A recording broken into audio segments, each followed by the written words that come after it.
Une journée de formation in situ avec Emergency commence la veille. Aux urgences, tout est encore bien calme. L'équipe de formateurs arrive, installe la régie, branche les écrans et couche le mannequin dans un des box. Il passera ce soir sa dernière nuit tranquille. Le jour J, les apprenants se présentent dans leur service, car c'est l'ADN d'Emergency que d'intervenir auprès d'équipes constituées qui travailleront avec leur matériel dans leurs locaux. C'est ça la simulation in situ.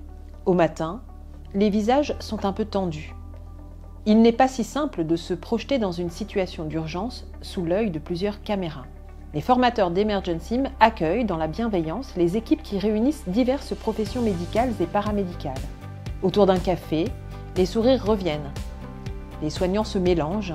Tous devront travailler ensemble, chercher à résoudre des situations critiques et à sauver leurs patients. Le cadre pédagogique est posé. La formation en simulation commence. Les présentations sont faites. Le mannequin, dont les formateurs ont expliqué le fonctionnement, est maintenant familier.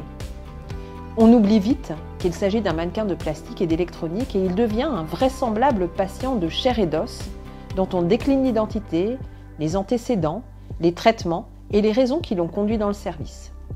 Top chrono. Le premier scénario mobilise une partie des apprenants pendant 10 à 15 minutes, qui parfois s'avèrent bien longues.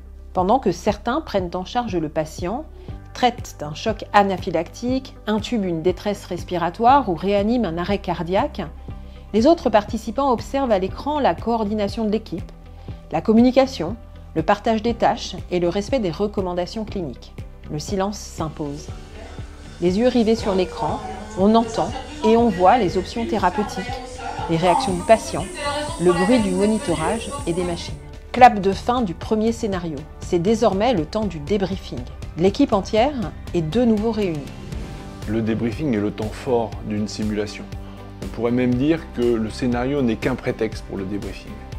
Alors ce qu'on cherche à explorer dans cette démarche réflexive, ce sont les processus cognitifs qui ont conduit à réaliser telle action et à écarter telle autre. En fait, on cherche à sonder la boîte noire qu'il y a dans la tête de chacun. C'est ainsi qu'on peut comprendre et améliorer les comportements individuels et collectifs. Après le débriefing, les rôles s'échangent. Les spectateurs deviennent acteurs. Une journée de simulation in situ avec Emergency est une journée dense, rythmée par l'alternance de scénarios, de débriefing et d'ateliers de simulation procédurale. Les objectifs de la formation in situ sont pluriels. On réactualise ses connaissances et ses savoir-faire, mais on apprend aussi à mieux se connaître et à mieux connaître les autres. On s'écoute, on s'entraide pour mieux travailler ensemble et ainsi mieux gérer les situations critiques, sources de stress et d'erreurs humaines. C'est bien ça la plus-value d'une telle formation. Clap de fin, fatigués, mais sourire aux lèvres, les participants se quittent. Ils ont vécu une journée intense dont ils se souviendront et qui les aidera durablement dans un quotidien parfois éprouvant.